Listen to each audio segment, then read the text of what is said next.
The Galactic Council chamber was silent. Not peaceful silent. Heavy silent. The kind of silence that pressed against the mind. Thousands of alien leaders sat in perfect circles around a massive floating platform. The chamber itself was enormous, built from dark metal and glowing crystal. Blue light flowed across ancient symbols carved into walls. Above them, a transparent ceiling showed distant stars drifting slowly through space. This was the center of galactic power, and at its heart stood one human, Ambassador Elias Grant. He was tall, wearing a simple black uniform with Earth's silver emblem on his chest. His hands were calmly folded behind his back. His face showed no fear, but inside his heart beat fast. He was alone. Every other species had come with guards. Humans had come with trust. Grant looked around at the aliens watching him. Some were tall and thin with glowing eyes. Others floated without legs. Some looked like living machines, their metal bodies quietly humming. Many stared at him with open dislike. This was humanity's first official appearance before the Galactic Council. Earth had waited many years for this moment. Grant took one slow breath and stepped forward. "Honored members of the Council," he said in clear, steady English, translated instantly into thousands of alien languages. "Humanity comes in peace." Soft whispers moved through the chamber. Grant continued, "We are explorers, builders, survivors. We ask only for mutual respect and safe trade routes. We wish to join this galaxy as equals." A few alien delegates shifted in their seats. Others turned away. Then a towering figure rose from the highest platform, the High Arbiter. Its body looked like an insect mixed with stone. Golden armor covered its tall frame. Its many black eyes reflected the chamber lights. The room grew colder. "Humans," the Arbiter said, its voice echoing to the hall. "You come from a death world." Grant nodded slowly. "Yes, Earth is dangerous, but we learn to live together. That is why we are here." The Arbiter tilted its head. "You evolved through war. You divided yourselves by borders. You burned your own planet's skies." Grant felt the words strike deep.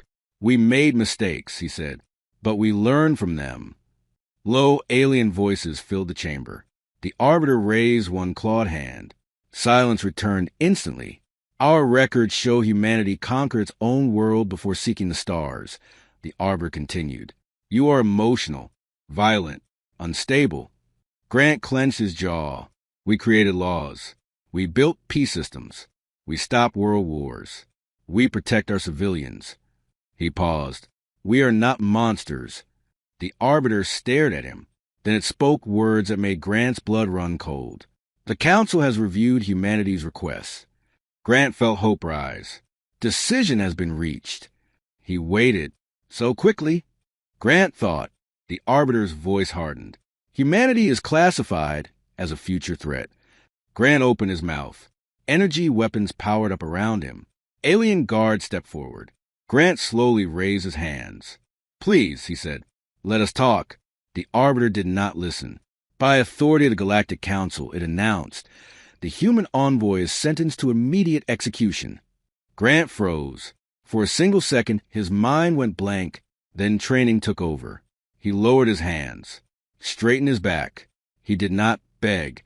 He did not scream. He tapped a small device hidden inside his sleeve.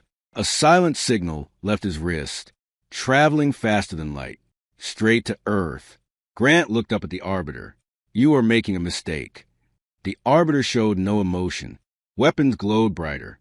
Grant thought of Earth, of blue oceans, of children playing under sunlight, of cities that never slept. He thought of the people who trusted him. He whispered one word: protocol. White light filled the chamber. The human envoy was gone. No body remained. Only smoke. The silence returned.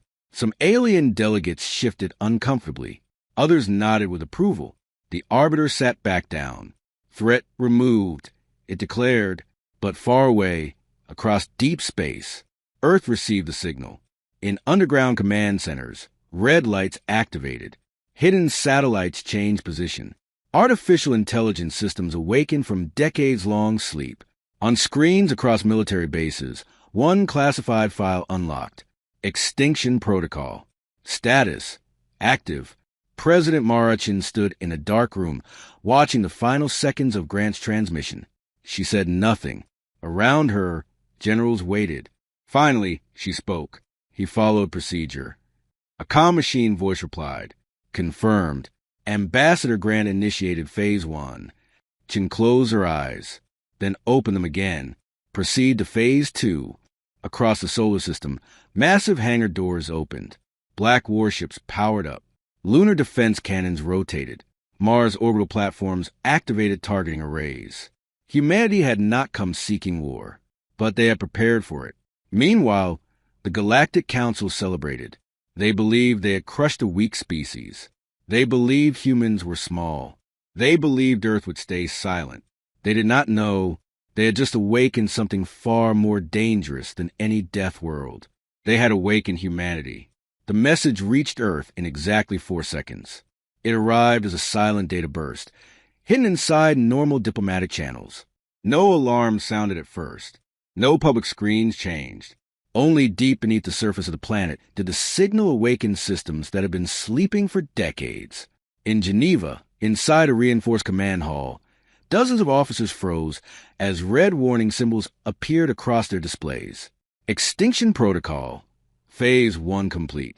General Marcus Hale stood slowly from his chair. So it happened, he whispered. Nearby, analysts pulled up the recorded feed. Ambassador Elias Grant stood tall in the Galactic Council chamber. His final words played without sound. Protocol. Then white light. No body. No mercy. The room filled with quiet anger. On another continent, President Marachin watched the same footage in a dark briefing room. Her hands were folded tightly on the table. She had chosen Grant personally for this mission. He had been calm, strong, smart. He had trusted the galaxy. She replayed the moment again. And again, her advisor spoke carefully. They executed him without trial. Chin nodded. Yes. She looked up at the large holographic map of the solar system floating above the table. We warned them, she said softly. We told them Earth does not abandon its people. She pressed a small panel on her desk. A deep tone echoed through hidden bunkers around the world. Phase 2 authorization accepted. Across Earth, thousands of SEAL facilities opened. In deserts, forests, oceans, and mountains, ancient hangars powered on. Massive doors slid apart, revealing black warships shaped like arrows and spears. Their hulls absorbed light instead of reflecting it. Humanity's shadow fleet. On the moon, long dormant rail cannons rotated toward open space. Around Mars, defense rings activated, linking together in glowing red patterns. Deep under the Atlantic, submarine carriers rose silently toward the surface. No cheering, no speeches, just motion. General Hale entered the war command circle. Officers took their positions. Tactical AIs began calculating millions of combat paths every second. Status report. Hale ordered Fleet Groups Alpha through Delta fully operational. Cyber units online. Marine Division standing by. Orbital weapons armed. A young officer hesitated. Sir, do we really want to escalate this fast? Hale looked at him. They killed our diplomat. The officer swallowed and said nothing more. In orbit above Earth, the first strike fleet gathered. Thousands of ships moved into tight formation, engines glowing faint blue. Each vessel carried soldiers, drones, and weapons designed for alien environments. Humanity had prepared for a first contact to fail. They just hoped it wouldn't. President Chin entered the command room. Everyone stood. She raised one hand. Sit! She studied the galaxy map. Any response from the council? An AI voice answered. No reply detected. Chin nodded. They think we're afraid. She turned to Hale. Begin Phase 3. The room went silent. Phase 3 meant deployment. Phase 3 meant war. Across deep space, faster than light gates opened. Human fleets vanished from Earth orbit in silent flashes. They reappeared far beyond council borders, spreading outward like a dark tide. At the same time, Earth launched information probes. These tiny machines hacked alien networks and sent messages across hundreds of systems. One simple sentence. You killed our envoy. Now face humanity. Back on the Galactic Council capital world, celebrations were still happening. Delegates congratulated each other. The High Arbiter addressed its followers. The Death World species has been removed. Some aliens raised their limbs in approval. Others remained uneasy. A junior censor officer suddenly rushed into the command chamber. High Arbiter, it said nervously. Multiple unknown fleets detected at our outer borders. The Arbiter waved dismissively. Primitive vessels. The officer hesitated. They're not primitive. Moments later, border stations went dark. Communication relays stopped responding. Defense satellites vanished from radar. The Arbiter stood. What is happening? Human electronic warfare units flooded alien systems with false signals. Navigation grids failed. Command networks collapsed. Then the first human strike teams arrived. They did not bomb cities. They targeted shipyards. They disabled power cores. They captured command centers with surgical precision. Alien soldiers fired wildly. Human Marines advanced calmly, shielded, coordinated, silent. In one captured station, an alien commander stared in shock as humans walked through plasma fire. How? It whispered. A Marine replied simply, We train for worse. Back on Earth, President Chin watched live feeds from dozens of systems. She saw human medics treating wounded aliens. She saw engineers stabilizing damaged habitats. She saw Marines escorting prisoners without cruelty. Humanity was not seeking revenge. They were enforcing consequences. Chin closed her eyes for a moment. Grant, she whispered, we kept our promise. Across the galaxy, fear spread faster than light. Species that once ignored humans now begged for talks. Military leaders who once laughed now surrendered. And deep inside the shattered council chamber, the High Arbiter finally understood. They had not executed a weak envoy. They had activated a sleeping giant. And humanity had begun to move. The galaxy did not understand what was happening. Not at first. Human fleets moved faster than alien sensors could track. They appeared near major council systems, completed their objectives, then vanished before organized resistance could form. Whole defense grids went offline in minutes. Alien admirals shouted orders that never reached their ships. Command AIs crashed. Navigation beacons failed. Everywhere confusion ruled. On the council capital world, emergency sirens finally began to scream. Red light flooded government towers. Delegates rushed through floating corridors, shouting in dozens of languages. The High Arbiter stood inside the central command hall, staring at a massive hologram of surrounding star systems. More and more were turning red. Explain, the Arbiter demanded. A trembling technician replied. They are disabling our fleets without destroying them. They're taking control of our infrastructure. The Arbiter slammed one clawed limb against the floor. Send reinforcements. The technician hesitated. Our reinforcement routes are blocked. The Arbiter's many eyes widened. How? The answer came from another officer. They predicted our response patterns.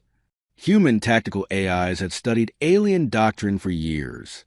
They knew how Council forces thought, where they would retreat, where they would regroup.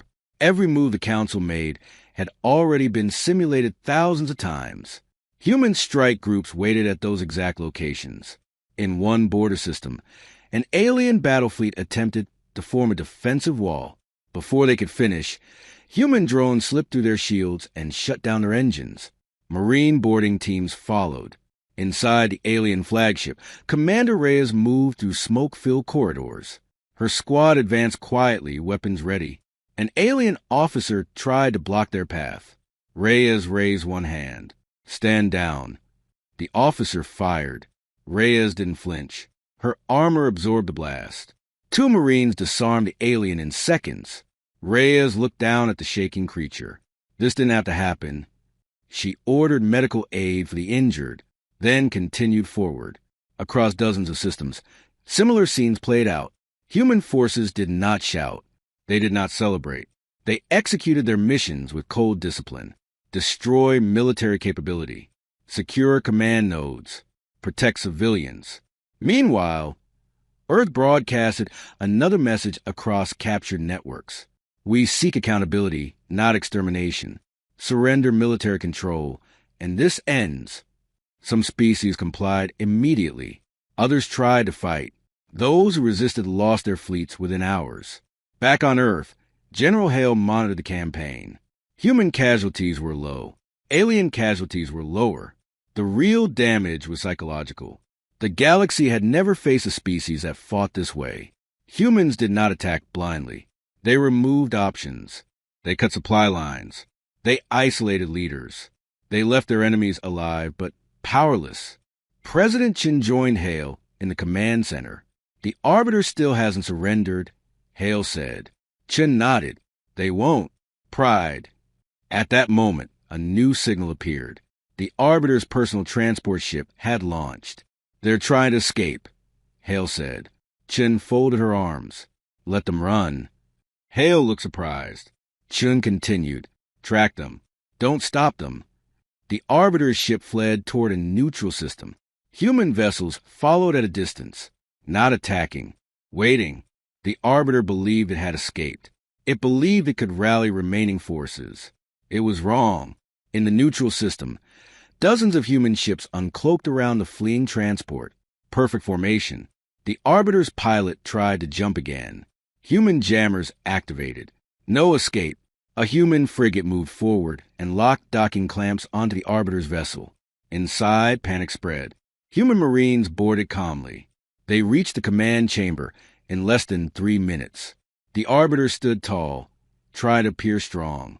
Commander Reyes stepped forward. You ordered the execution of our envoy. The Arbiter lifted its chin. He was a threat. Reyes shook her head slowly. He was a diplomat. She activated a hologram. Ambassador Grant appeared, speaking peacefully to the council. Then his execution replayed. The Arbiter turned away. You misunderstand galactic politics, it said. Reyes leaned closer. No, you misunderstand humanity. She signaled her team. The Arbiter was placed in restraints. Not violently. Firmly. Back on the Council Capital world, resistance collapsed. Remaining fleets surrendered. Alien leaders requested emergency talks. President Chin addressed the galaxy. Her image appeared on thousands of screens. You killed one of ours, she said calmly. We responded. She paused. This operation will end when every hostile military system is disabled and those responsible face trial. She looked directly into the camera. We are not conquerors, but we will not be victims. Silence followed.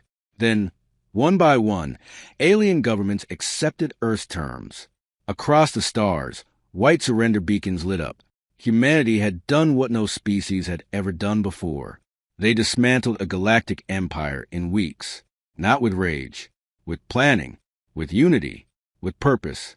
Back on Earth, memorial lights glowed for Elias Grant. His name spread across alien worlds, not as an enemy.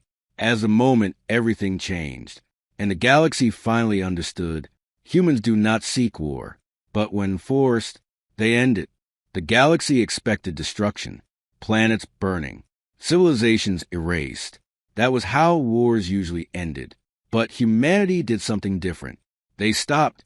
Human fleets held their positions above surrendered worlds. Weapons stayed armed, but no new attacks came. Marines guarded command centers.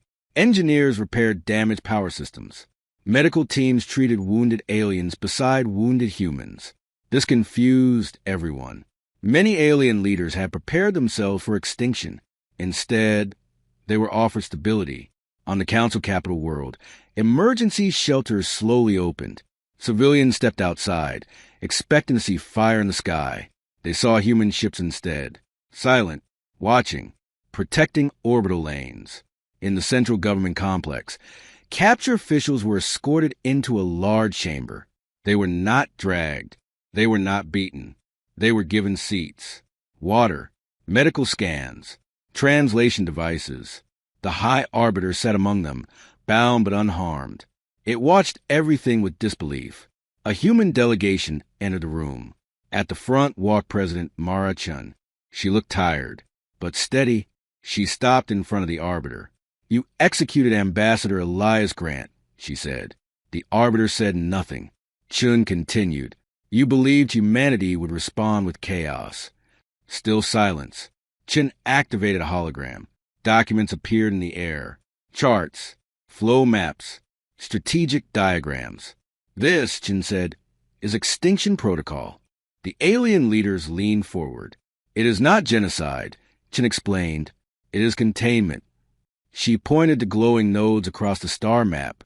We target military power first.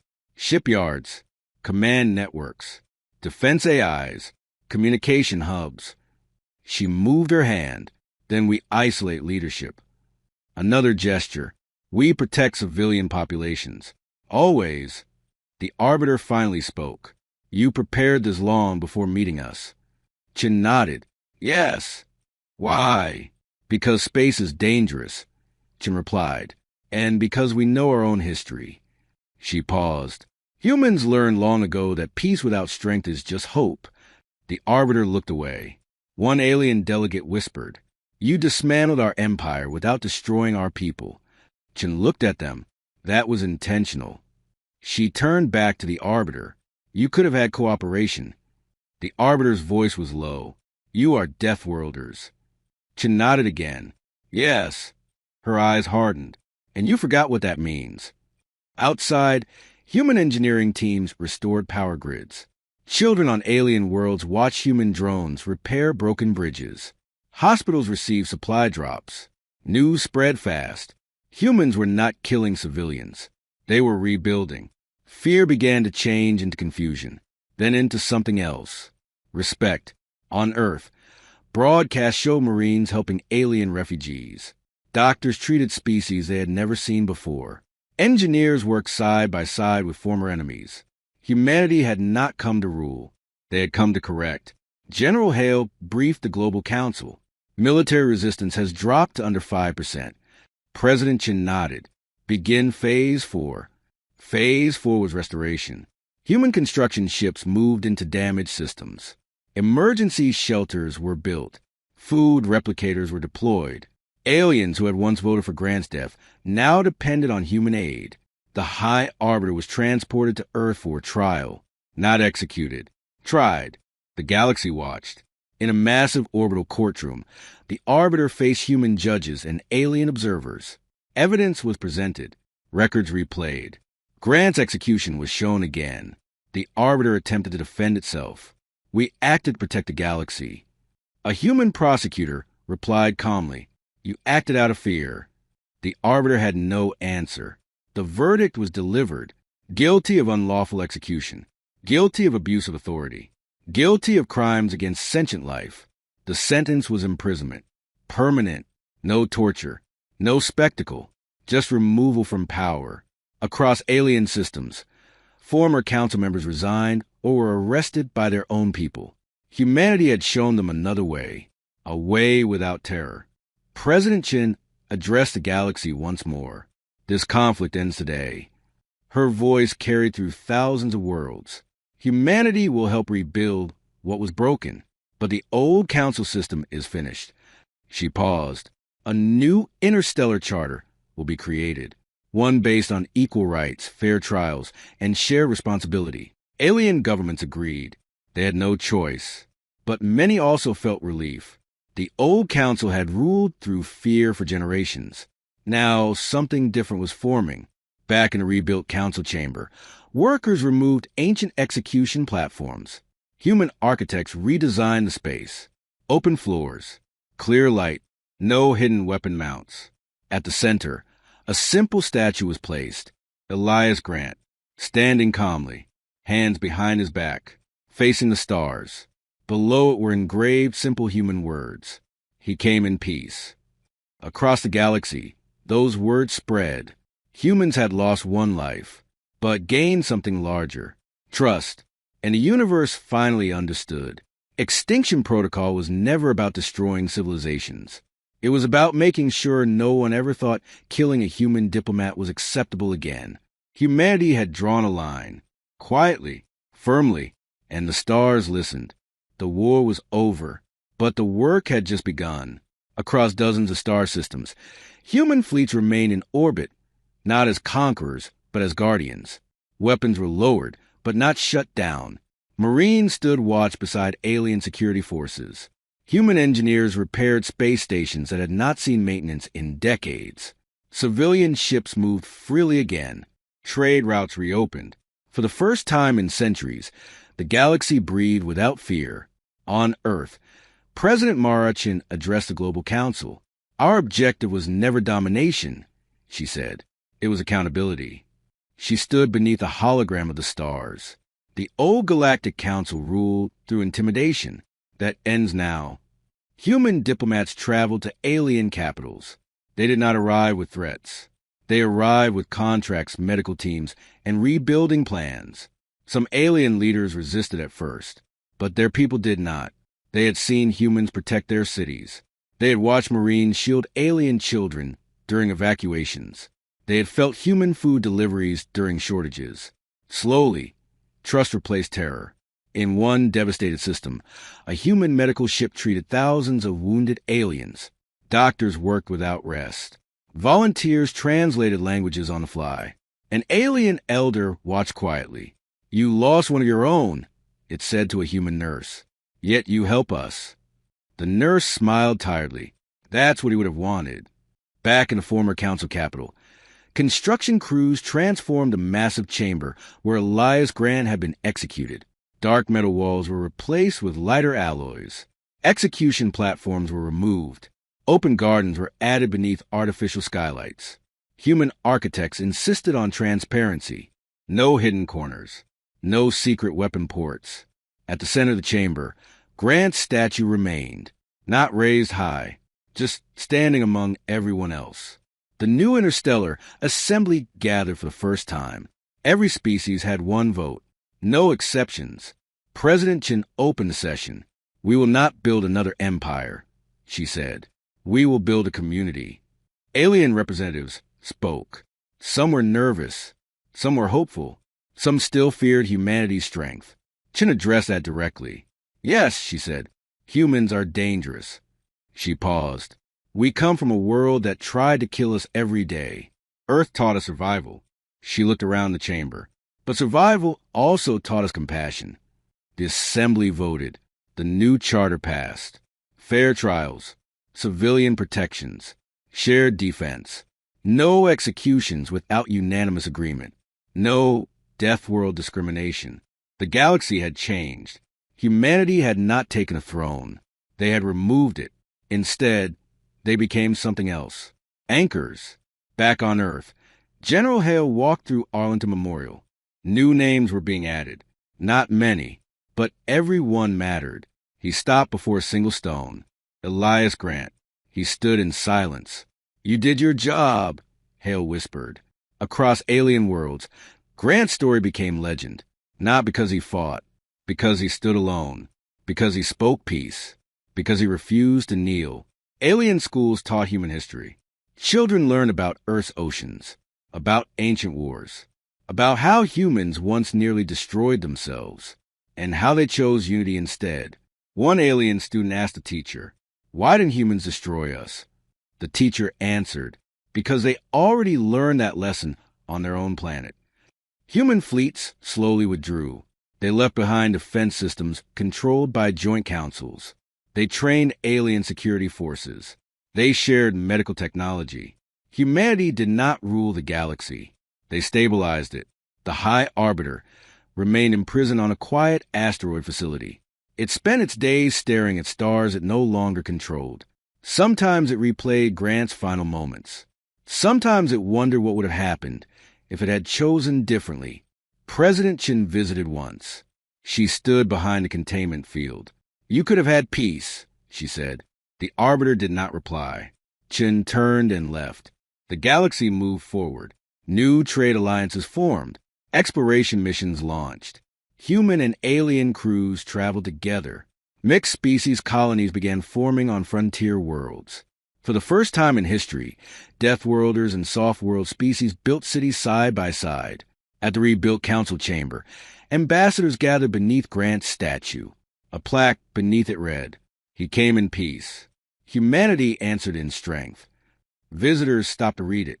Some bowed. Some placed flowers. Some simply stood quietly. Humanity had become a symbol, not of fear, of balance.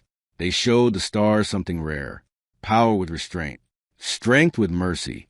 And across the galaxy, one truth spread faster than any ship. Humans do not seek control, but when they step forward, everything changes. Years passed, not many, but enough for the galaxy to feel different. Trade lanes that once carried warships now carried families and explorers. Alien markets sold human food. Human children learned alien songs in school. The scars of conflict slowly faded, but the memory of it did not. On Earth, Elias Grant's name became part of history. Streets were renamed. Schools taught his story. A new diplomatic academy carried his name, not because he was a warrior, because he stood unarmed before a hostile galaxy and refused to bend. Every year, on the day of his death, lights were turned off across Earth for 1 minute. Cities went silent. Ships in orbit paused their engines. Humanity remembered. In the rebuilt Interstellar Assembly, a young alien ambassador took the floor. She had soft blue skin and bright silver eyes. "My people once voted to approve the execution of the human envoy," she said. Her voice trembled. "We believed we were protecting ourselves." She looked at Grant's statue. "We were wrong." The chamber stayed quiet. "We asked forgiveness," she finished. No one laughed. President Marachin stood slowly. "Forgiveness begins with accountability," she said, "and continues with action." The alien ambassador bowed deeply. That moment was broadcast to thousands of worlds. It became a symbol. Human generals slowly returned home. Shipyards turned back to exploration vessels. Weapons factories shifted to building habitat modules. Human engineers helped terraform barren moons. Alien scientists joined Earth research teams.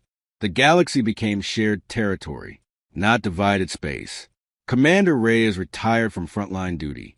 She trained mixed-species peacekeeping units instead. Humans, reptilians, avians, and silicon-based beings learned to work together. She told them the same lesson every class. We fight so others don't have to. On a quiet colony world, children played under twin suns. Some had fur, some had scales, some had human faces. They chased flying drones and laughed in many languages. Their parents watched. None of them remembered the old council. They only knew this galaxy, one built on cooperation. The High Arbiter died alone. No ceremony, no audience, just silence. Its final thoughts were the moment it chose execution over conversation. History would remember it as the leader who broke the galaxy and the species that fixed it. President Chen completed her final term and stepped down. She refused statues. "Grant already has one," she said. Instead, she returned to teaching young diplomats. She taught them patience. She taught them strength. Most of all, she taught them when to walk away and when to stand firm. On the anniversary of first contact, delegations from hundreds of species gathered in the central chamber. Grant's statue remained unchanged. Simple, human, facing outward. A young human cadet asked an alien elder, "Was it really that bad before?" The elder nodded slowly. "Yes." "What changed everything?" The cadet looked at the statue. "That," the elder replied. The cadet studied it. He didn't even fight. The elder smiled softly. No, he trusted. The galaxy expanded. New stars were mapped. New civilizations contacted. Humanity led exploration fleets, but never alone. Every mission carried mixed crews. Every discovery was shared. Earth became known as the anchor world, the place where disputes were settled, where treaties were signed, where enemies became partners. Once, a new species asked in their first diplomatic message, "What happens if we harm a human?" The response was simple: "Don't." Humanity never threatened again. They didn't need to. Their history spoke for itself. Grant's story was taught in every language. He had walked into power unarmed. He had died with dignity. And his people had answered not with rage, but with unity. They did not burn the galaxy. They rebuilt it. And across countless stars, one lesson remained clear. Humans may come from a death world. They may be capable of terrible force. But when tested, they choose responsibility. They choose restraint. They choose to protect what they touch. Elias Grant came as one man. He left as a turning point. And because of him, the galaxy learned something it would never forget. Humanity's first contact was not a warning. It was a promise.